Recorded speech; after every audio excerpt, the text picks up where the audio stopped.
সবচাইতে ভালো রেজাল্ট কিভাবে আনবেন? আসলে রুমের বাইপাস যে এসি ফ্যাট আছে, এই ফ্যাটের সাথে আপনি চাইলে মাল্টিভিটামিন সিরাপ ব্যবহার করতে পারেন। আবার আপনি চাইলে জিপিবল যে সিরাপটা আছে, এই সিরাপটাও কিন্তু ACI fat, Prima fat, burger fat, chemo fat প্রত্যেকটা রুমেন বাইপাস ফ্যাটের সাথে ব্যবহার করতে পারবেন। এটা মানে গ্রোথ প্রমোটর সিরাপ, এটা যদি আপনি ফ্যাটের সাথে ব্যবহার করেন সেক্ষেত্রে আপনি রেজাল্টটা খুব দ্রুত এবং 100% পাবেন। তাই অনেকেই জিজ্ঞেস করে যে ভাই মানে কোন ফ্যাটের সাথে কোন গ্রোথ প্রমোটর সিরাপগুলো ব্যবহার করতে পারবো। তো আপনি চাইলে এসিআই ফ্যাটের সাথে জিপিবল সিরাপ কিংবা মাল্টিভিটামিন সিরাপ, আবার আপনি চাইলে কেমিস্ট্রি ল্যাবরেটরিসের যে কেমো ফ্যাট আছে, এই ফ্যাটের সাথে জিপিবল সিরাপ কিংবা মাল্টিভিটামিন সিরাপ আপনি ব্যবহার করতে পারবেন।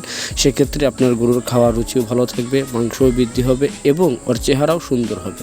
তো যদি আপনারা আমাদের কাছে থেকে গরু মোটা তাজা করার vitamin, calcium, zinc, liver tonic নিতে আগ্রহী থাকেন, অবশ্যই স্ক্রিনে দেখানো নাম্বারে যোগাযোগ করতে পারেন। কেননা উজ্জ্বল এগ্রোই সর্বপ্রথম অনলাইনে ক্যাশ অন ডেলিভারিতে পরামর্শ সহকারে মেডিসিন দিয়ে থাকি। অবশ্যই মেডিসিন নিতে স্ক্রিনে দেখানো নাম্বারে যোগাযোগ করবেন। ধন্যবাদ।